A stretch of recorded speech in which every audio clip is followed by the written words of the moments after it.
Hello, and welcome to the Taylor Seminars, where we talk about how Taylor Swift turns life into poetry.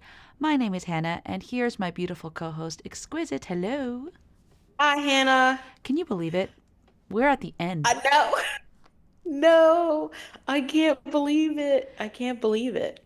I These can't believe it. 31 tracks. This is our 34th episode because we had like a couple of those preview ones. Wow. It's pretty insane. I can't believe this. Yeah, and neither can Taylor. In fact, I think when she finished this album, she was like, "What did I just do? What is going on?" I know. She's like, time to pull the trigger. Yeah. So yeah, this is a the let's see. This is the original bonus track closer, right? From when she Yep. released the album. So this is the one I feel like is like the official ending, right? And then she has alternate endings Yeah. And then she makes this the official ending. of the anthology as well, Yeah. Mm-hmm. which makes sense. Like this is totally a closing track. Hmm. It definitely is. It definitely is. This is a Aaron and Taylor production. Hmm. And I think these lyrics are entirely by Taylor, oh, though. is it? I need to I need to You're check. right. The But manuscript by Taylor Swift was written solely by Taylor. So yeah. she had this written and then sent it to Aaron and was like, make something beautiful under it. Because as you know, as you may or may not know, usually with Aaron, she'll write to his tracks, his instrumentals. And Yeah. that's kind of why she gives him the co-writing credit. But this is it's written Yeah. solely by Taylor, but produced by the two of them. And there's a whole band on this, like an orchestra, Let's like with a credited conductor and violins and cellos and all those good things Yeah. as well. And yeah, the arranger is Aaron's twin brother Bryce, and Bryce and his Hmm. band or his orchestra are all over this. And so and I will say I did hear this one live. Okay, we don't care. We, the audience who's not there on December 8th, do not care. We don't care. She mashed this up with Long Live and New Year's Day. We Uh don't care. I'm just kidding. I definitely called that though. I was so excited. I called it. yeah, this was one I definitely guessed in like my I don't play what's that game called? Mastermind? Yeah. But like in my like head, like this was like the song that I assumed would be mashed up. So yeah, we're let's open the page. Let's open the cover of this manuscript. You like how I did that? Like how I did that? You think you're funny. I agree. You are funny. I did like how you did that. Yeah. Let me start reading. Now and then she rereads the manuscript of the entire torrid affair. They compared their licenses. He said, I'm not a donor, but I'd give you my heart if you needed it. She rolled her eyes and said, You're a professional. He said, No, just a good Samaritan. He said that if the sex was half as good as the conversation was, soon they'd be pushing strollers. But soon it was over. Oh, Tay. So we have this opening. Literally, she goes now and then she rereads the manuscript. She tells us, and then she brings us way back to the beginning of this, the torrid affair, as she would put it. Um, Not as she would, but as she did. A torrid affair is like a tumultuous, highly charged It's not emotion. it's not Not, good is what I would say. yep. It's not like a fun affair. This is like a full of difficulty or tribulation. One might say illicit. Yeah. Um, yeah. And what I want to point out just from this first verse is the line they compared their licenses because even though it like follows up with him like making a flirty joke and her like not falling for, like a cute little banter going back and forth. But with that line revealed to me is that he knew how old she was. Like they Mm-hmm. knew.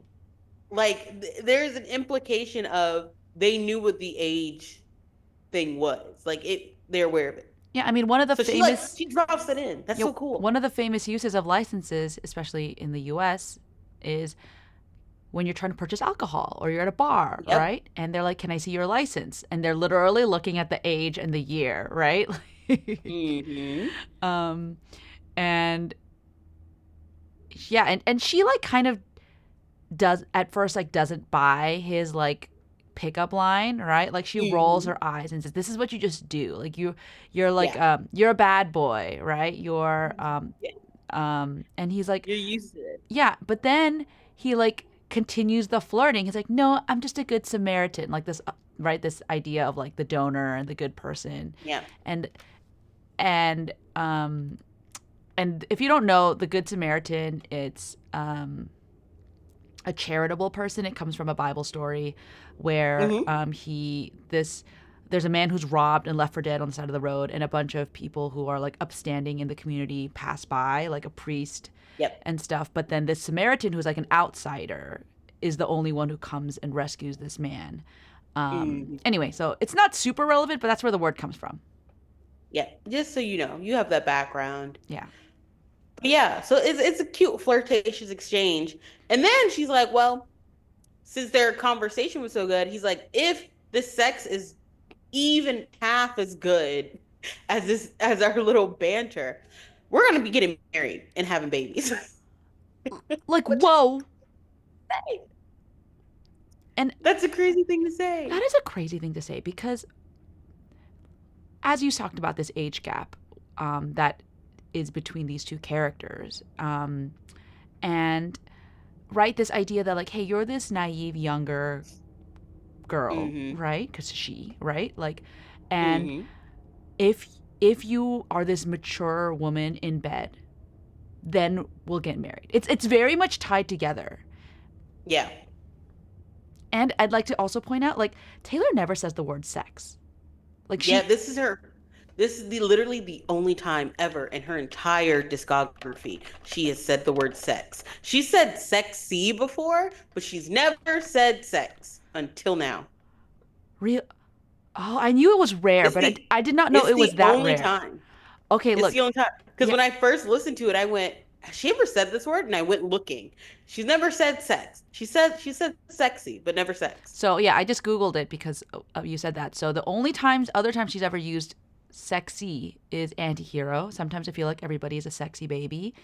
And in The Hmm. Smallest Man Who Ever Lived, because it wasn't sexy once it wasn't forbidden. Yep. That's crazy. It is. And it's also like for what we would say is words Say that with again. in the You kind business. of cut out. What you would what? Oh, you're good now. Oh, my microphone started being silly. Um, can you hear me now? Yes. Okay, so we would call it diction in the literary world. It's like the word choice that you use. It's very interesting that Taylor herself, she doesn't, when she is being the narrator, like the narrative voice, when she is the speaker, she doesn't use sexy. She uses or sex. She uses other words to describe sex. Tangerine neon light. Like other words, like because she's trying to put on like airs, like she's building the story. But here, she is the outward observer of this. She's using um, second person, third person. Um, and she's like talking about what happened. So she's being very plain in all of this. Like all of this right now, she's being very plain. There's not a lot of metaphors happening because we're in an extended metaphor. And we'll get to Mm. that later. But she's being very plain. She's using a lot of layman's terms, like a lot of like, this is exactly what happened. She's telling us. Yeah, and let's. I just want to pull back a tiny bit. We skipped over the title a little bit, like the manuscript. I know we did. Do you want to talk about it now, or do you want to talk about it later? I feel like I feel like it's fine that we did because I think it's better to come back to that at the Okay, end. we'll come back to that. Just know we're thinking about Put a it. pin in it. Yeah, we're pinning it. All right, you want to read verse 2? Yes. Okay. This first upsets me. Anyway, in the age of him, she wished she was 30 and made coffee every morning in the French press. Afterward, she only ate kids' cereal and couldn't sleep unless it was in her mother's bed. Then she dated boys who were her own age with dartboards on the back of their doors. She thought about how he said, since she was so wise beyond her years, everything had been above board. She wasn't sure. Damn. Yeah. I mean, immediately the age thing comes right back, right? Like she was too Yep. young, and when she Mhm. was too young, she was like, I was 30 because that would be his age. Like, oh my, Yep. oh, like that's And then also like age of him. So when you say age in that sense, you're typically talking about like, the dark ages, like an extended period of time. This was a short relationship, but it felt like an age. The end of the decade, but the start of an age, right? It's yeah. like a big thing. So in the age of him, in the era of him even, um, she wished she was way older than what she was. She wished she was 30 because Hmm. then maybe it would make sense. What's the all too well verse? Which one? The all too well. I was prompting you, but the one where she goes, if he said if we were closer in age, then it would have been fine, Oh and that yeah, made you me said that want it. to die. Yeah, Yeah. Yeah. yeah.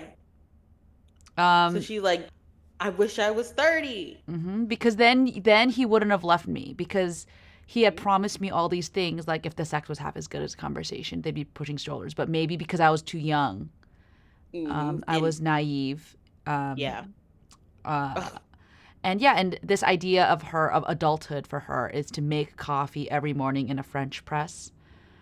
yep. And she made coffee. She was like doing the thing. And first of all, using a French press is complicated. And it's like, did she even like it? Who knows? Yeah. I mean, it's not She too doesn't say if complicated, she but yeah, liked you it. have to like I would say I've made coffee in a French. It's just annoying more than anything, but it is like Irritating. it is like an adult-ish activity, Mm-hmm. right? But after the age of him, she did the opposite of making coffee in a French press She only ate kids' cereal. and couldn't sleep unless it was in her mother's bed. Like she needs to be held like a child, and she can only eat childish things. Yep. Be, like she had to, she swung in the opposite direction. Yeah. Yeah. She it was so painful that she had to like run away from the monster and go back to mom, you know? Mm-hmm. Then she dated boys who were her own age with dartboards on the back of their doors. Just a quick pause. I love that line with I know. dartboards on the backs of their doors, like the D and the B, It's so back to the good. B and the D. Like Mm-hmm. it's such a clever line, right? And but it still like also paints a picture of, like college kids like throwing darts at the back of their doors, right? Like Mm-hmm. these guys aren't, necessarily talking about pushing strollers, right? They're just, Mm-hmm. you know, maybe. And she kind of feels like again, you remember she says boys, like she kind of feels at least stuck in this in between where she's like she's too mature for them, but obviously not mature enough for him, Yup. even though he said she was so wise beyond her years, which Ugh. is she's precocious. She was a precocious. And yeah, and because of that, and that's his justification, like how our relationship started, went, and even ended, everything was fine because you were so precocious, because you were so we were so close, right? I feel like that's like an all too well Yeah. reference as well. But like she felt like she was so close to attaining this I love you from him, right? Because there's that lyric where like Yeah. I was He never thinking, called it what it was. yeah, right? And so but now looking back, she's not so sure. Was it above board? Yeah. Like, was that right? And remember, I feel like we've had this conversation on the podcast, but Hannah, me and you have definitely had this conversation of how Taylor maybe thought when she first recorded it's 1909, hello, what? When she first recorded Speak Now and read that because she recorded them, she was fine and passed and over it. but then re-recordings happened and she's like, "Oh, wait a minute. Wait a minute. Yep. Wait a minute. Maybe that wasn't as normal as a thing as I thought it was." Yeah. Or maybe it wasn't, maybe what I'm feeling is actually trauma. Like maybe I got bruised by this. Did the twin flame bruise paint you blue? Right? Did the just Mm-hmm. between us, did the love affair maim you too? Like she was maimed. Like, but were Mm-hmm. you maimed? But because I was maimed, I was hurt. Mm-hmm. It's so sad. Yeah. So, and it just, though she wasn't sure, it's just everything. But do you want to read that next part? The bridge, technically, I guess. Yeah. And the Mm-hmm. years passed like scenes of a show. The professor said to write what you know. Looking backwards might be the only way to move forward. Then the actors were hitting their marks, and the slow dance was alight with the sparks, and the tears fell in synchronicity with the score. And at last she knew what the agony had been for. Mm-hmm. Oh, the orchestration in this part is beautiful. It really is. Like, it is, like, I can see, it's like, I can see the years passing as well while it's going. You Totally. know, have you ever seen that movie, Anastasia, Yes, the where animated film. she like can see people dancing around her? That's what I'm imagining as I'm seeing this. So she's like, it was like watching herself. So she's like, the years are passing, like they're moving quickly. She's And like I seeing a particularly, montage almost. yeah, yeah. And I like the line, the professor said to write what you know. Um, because well, Hannah, what do you think about that line? Let me pause myself. I mean, the professor has a lot of like connotations, I think. So one is, right, this is the tortured poets department, right? Professors are in off academic departments, and so a lot of times when you're in like a fiction, even a fiction class, the professor will tell you to start with something that happened to you or to yourself, like when you're writing any kind of art. Even, sorry, it doesn't even have to be writing. It could be dance, it could be a screenplay, it could be a poem.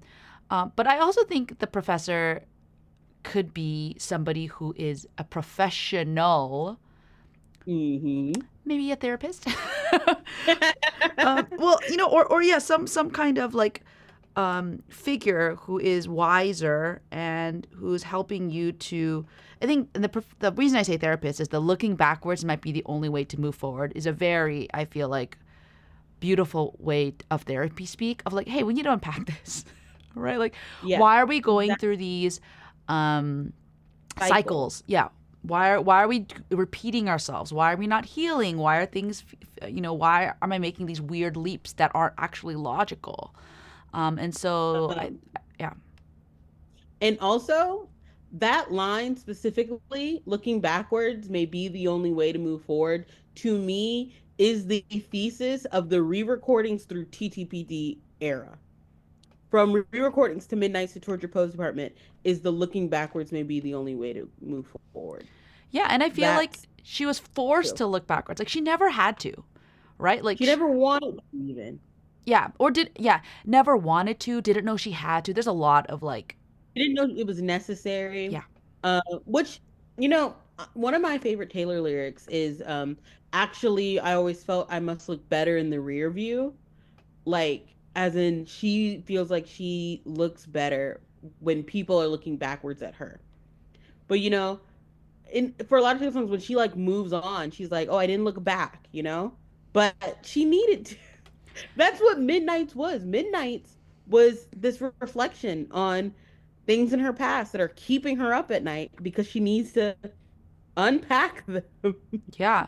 And I do think this creative burst that she like, it kind of fed Mhm. into each other. She told us her creativity, like she's just like a fountain right now, and from folklore evermore, and then having to with some of these demos, having to redo them for like Fearless TV, etc., and then releasing Red TV, and all the way to now. Yeah, she's really had a chance to, or been forced to reckon with who she was then and who she is now, and how those things connect.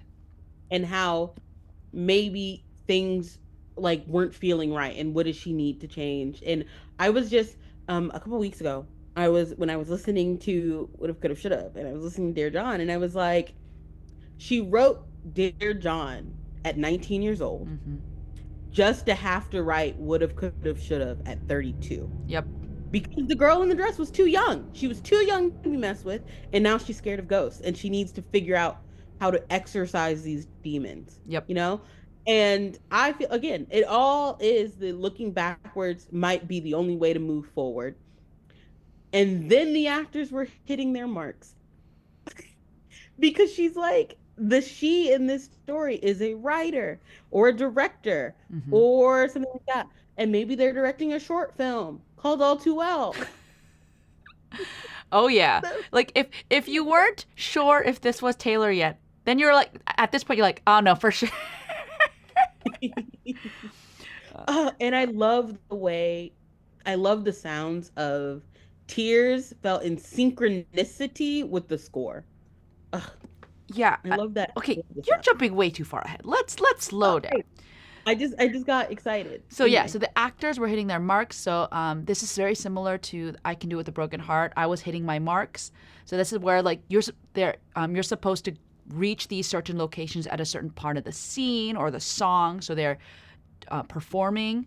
And Oh, then there was also some kind of slow dance, or it could also just be like um, choreo- choreo- choreographed movement, choreography. mhm. Um, and then there were tears that fell in synchronicities or at the same time or matching with the score. And the score in this case is the music. The music Yep. in this case being all too well 10-minute version. Or just, if we're just talking to like the music that the musician that was hired to put the past on screen for our she, Right. there everything is it's all falling into place. Yeah.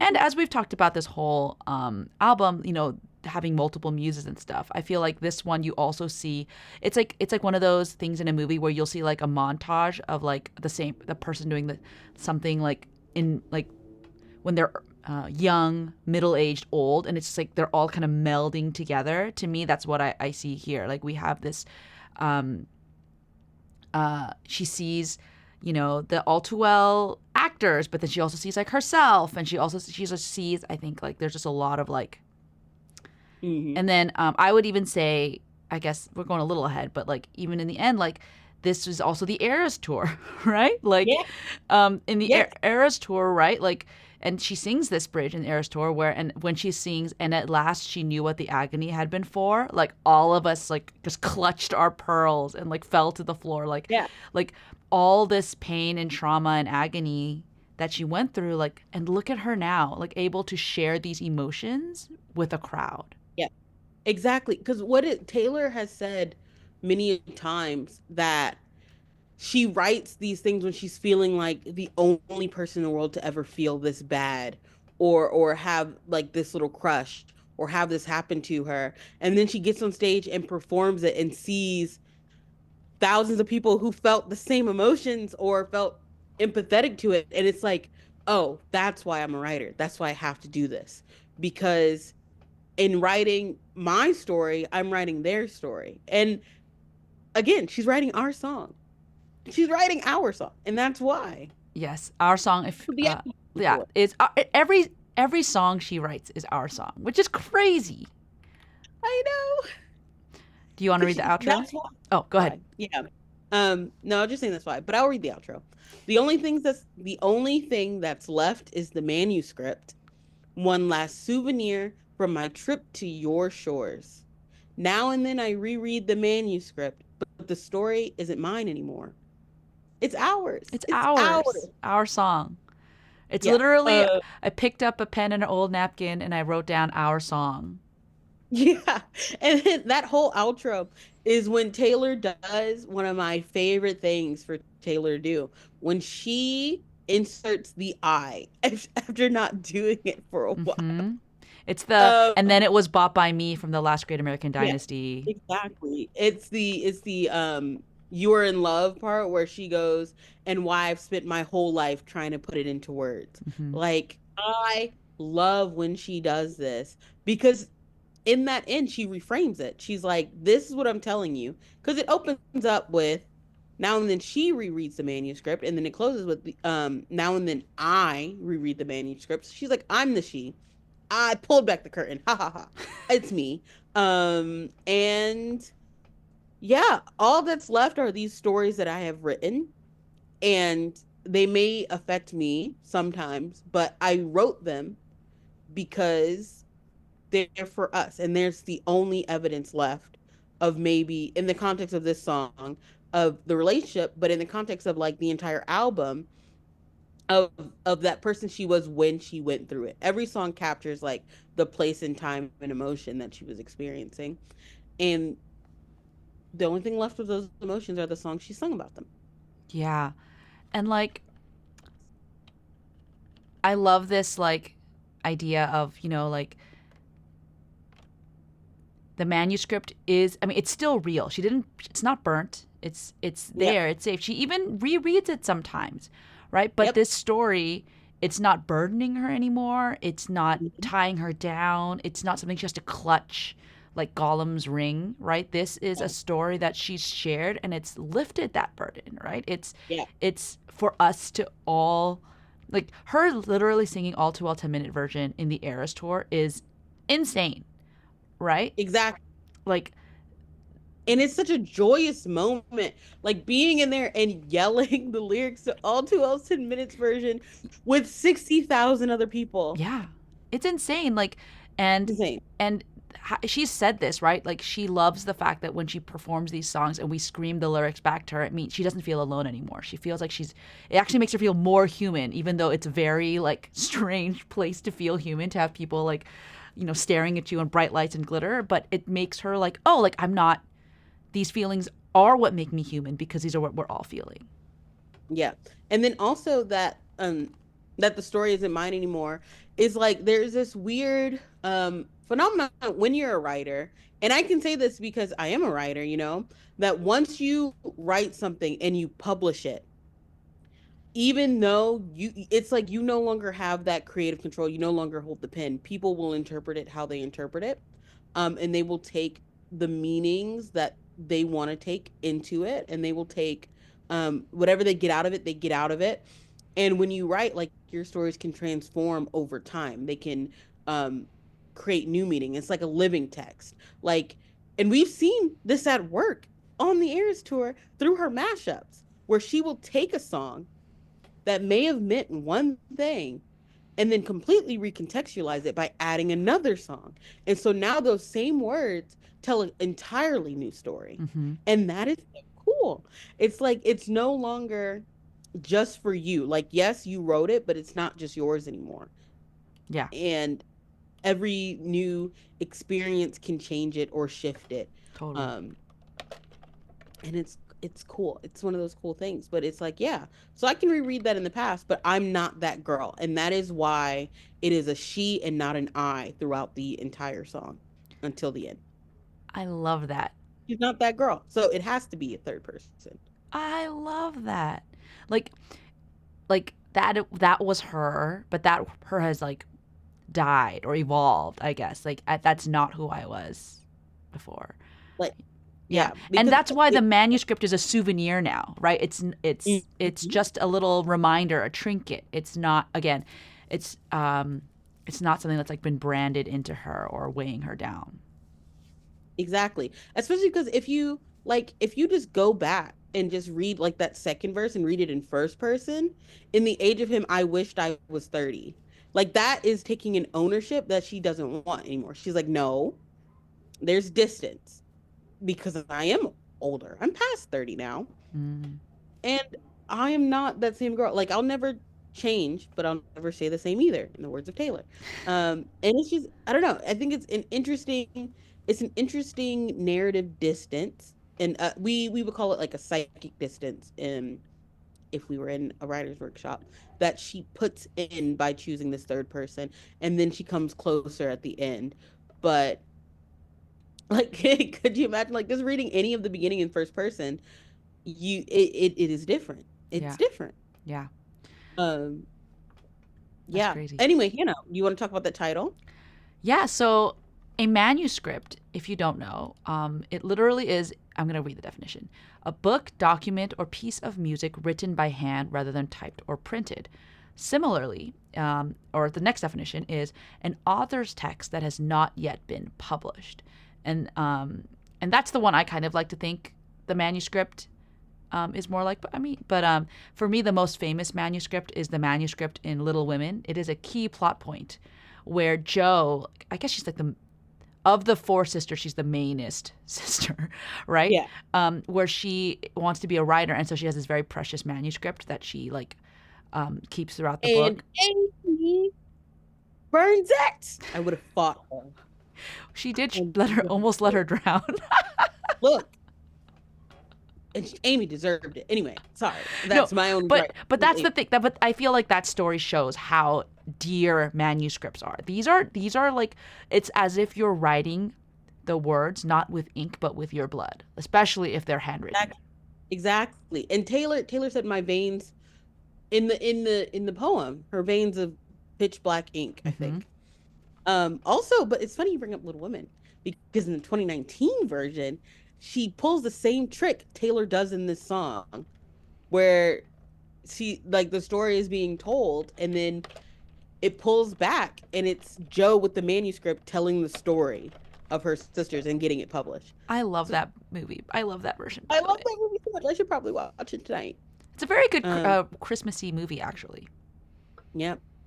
I have a playlist based on this song, by the way, Hannah. Oh, maybe. Oh, we'll share. We'll I share. do. I yeah, I will share. But literally is because I was sitting with the song and again, I was just sitting with that everything has been above board line. And so I literally just I made a playlist of songs where Taylor all over this album is wrestling with her stolen childhood, lost childhood. Even though and when I say this, I'm not trying to say like Taylor didn't have a good childhood. Obviously, like she did. Like her parents were very protective of her, Um, but she does feel like some things she didn't get to have. Give me back my girlhood. And so I have all the songs that have to deal with that on this playlist. I'll share it with you, Hannah, later. Slay. But yeah, I think this idea of this manuscript, right, where now and then she rereads it, and in the beginning, you think she's rereading it because she is trying to find clues and figure this things out. And I think a lot of some of the songs in the past, like "Woulda, Coulda, Shoulda," is like that. Like, but by the end, when she rereads this manuscript, because she's like, it's a souvenir. It's like it is what it is. And I Mm. think it's fascinating because and instead of being so protective of this manuscript and hiding it, because a lot of times with manuscripts, like, you don't want anyone to read it because you're not ready, it's not published, right? Like, I don't want you to touch it. But she's like, no, no, no, you guys can read it, it's not mine anymore, which is crazy. Yeah. Which is first of all, that is the craziest thing that Taylor does with TTPD in general. That it's insane that some of these songs exist and we get to listen to them. When you really sit and think about it, it's like this song exists and I get to listen to it. Yeah. Because what do you mean you wrote about this? Taylor is one of the most shameless artists of our generation. She will share anything in a song and I admire that so much. And by again, we talked about this in the prophecy episode, just that she is so open and so honest and so willing to share everything and different traumas and so willing to share those and not be ashamed of it. Like a souvenir, it's something like souvenirs are things you buy, like you go in and buy to keep in memory, typically in joyful memory, right? Um, and she's like, this is my only souvenir. The only souvenirs I have are the things that I write and then pass out to everyone. It is what makes her a one of a kind, irreplaceable talent. And I will say that this is just a personal thing. I don't think this is necessarily anything, but I do think the word choice of manuscript and this idea of the actors hitting their marks, I know it relates to the short film she made for All Too Well, but I also think this might hold a clue to her movie project that she has talked about and wants to do. I do wonder Look, if this listen, I know. script that she's going to write, it will be playing with this theme of memory and loss and innocence and growth and like Ugh, because I that's what I he picture. I picture like a a Taylor movie. relationship drama, very intimate, like Mhm. close, like small moments, big Yeah. feelings. Like that's this is like the manuscript. I think is a manuscript for the vibe of the script. No, I'm so excited. Oh, don't even get me started on Taylor's movie. I'm so excited for that. I'm so excited for that. Like TAS1, we need you. You got to Come explain save that to us. people. TAS1. Because TS1 is obviously her debut. TAS1 is Taylor Allison Swift, the director one. So I'm ready. All too well, the short film is TAS.5. Yeah, it's like the EP. Yeah, it is her seeking her own door. And if I may, I randomly have a thing to stand on here. Only because people were like they were like making fun of her for doing like directors on directors, and like they're like she really wants All Too Well to get an Oscar. That doesn't even make sense, blah blah blah blah. And I'm like, or is she getting her name out there and letting people know she's serious? Like a lot of people weren't here during her debut in Fearless years when she was going door to door and making sure her name was out there, and she's recreating that like tactic, which is not, it's not a bad thing to be tactical, by the way, to get her name out there for her movie. If you Like, plan to fail, you if you fail to plan, you plan. If you plan, if oh my if you gosh, plan, you plan to thank fail. you. Thank you. You're welcome. But no, it's like no, you guys, she obviously, if she wants to be taken seriously, she needs to know how to do the film festival circuit. She needs to know how to talk with these directors about her vision. And also, let's us not forget, Taylor did her first album, and then her second album won Album of the Year. So All Too Well was her first foray. So this movie may be really good. All I'm saying is the Oscar goes to Taylor Allison Swift. I don't even know what it's about. I love that. I love that. Yeah, and I do think that you know the power of storytelling has been so consistent throughout this album. And I know, dear listeners, that this episode isn't super long, and that's because, surprise, we are going to do a recap episode after the holidays. I don't know when you're listening to this, but if you're listening week by week, we are going to be doing a recap episode where we talk about our feelings about the whole album and Mhm. do a little reflection. So don't worry. But We're gonna have to do a trip to our own shores, even. that's so true. A trip to our own shores. Yeah. And, but yeah, I think this song is so beautiful. It is, because and I love that she says now and then I reread the manuscript just as we end, because girl's definitely going to go back to her past and like uncover more things and make new connections. Like we all do. Like there's none of us who will suddenly stop thinking about a person or event that made Exactly. such an impact. But she's saying, but I have already grown. Look how much, even in this album cycle, how she's grown from being nuked or being roasted in an oven and nuked in a microwave to who she is now already. Like there's so Yeah. much growth there.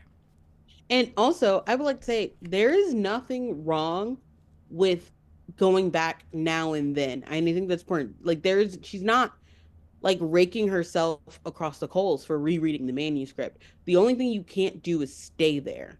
Right. You cannot stay there. You can go back and reflect, but you cannot be so trapped in your reflection that you end up waiting or chasing something or doing any of that. And that is why, like, yes, she's boarded up the doors and she's like, I'm not going back there. But it's okay to like look back and to be like, okay, what can I learn from this? What did I do here that maybe I'll do differently? And there's nothing to be ashamed of in doing that. And that's why, as we look forward towards wherever Taylor brings us in TS12. TS, and to the future. It's like if she references things in the past, that doesn't mean she's stuck on them. It means she's looking at them. Yeah. You're allowed. Well, that's what being human is. Yeah. Being human is constantly she's no longer being haunted by memory, right? She is now embracing it when it comes, allowing it to happen, and then moving forward Yeah. now and And then. be like, what? I think it's like, I feel like there's some kind of like psychology thing for it, but like if that thought arises, you look at it, you go, why is this here? Why is this bothering me? What triggered it? How do I, and how do I ride it and then let it go past me, right? That's like the healthy way Mhm. versus, wallowing or even suppressing, which can do its Mhm. own things. But yeah, what emoji exquisite are we thinking for this beautiful, beautiful song? You know what emoji? I want a bird emoji A bird. because you know, you know, I just feel like this song feels like to me when you let a bird land on you, you look at it and then you let it free. You're not locking it in a bird cage. You're not Oh. trapping it down, you know? And that's what she's doing with her memories. She's like letting it fly in, Okay. looking at it, Yeah. and then freeing it. Okay, I'm looking and there is the okay, there is the dove emoji. There's Hmm. also a phoenix emoji that's flying. There's also just wings. There's also Maybe wings. just the wings. What do you Okay, if you type in wing, there's like these beautiful in the iOS, it's white wings. So yeah, let's do some wings. Yeah. I love that. I love that. That's a beautiful way to send off this beautiful song. But yes, to our listeners, thank you so much for listening, for sticking around for 31 plus episodes, and come back goodness. next time. I think we are taking a break for the holidays, so look Yes. for another episode in the next in a couple weeks, but not too long, hopefully, and not too long. Happy Happy holidays. holidays, and we can't wait to hear your thoughts about the manuscript. And we will talk to you soon.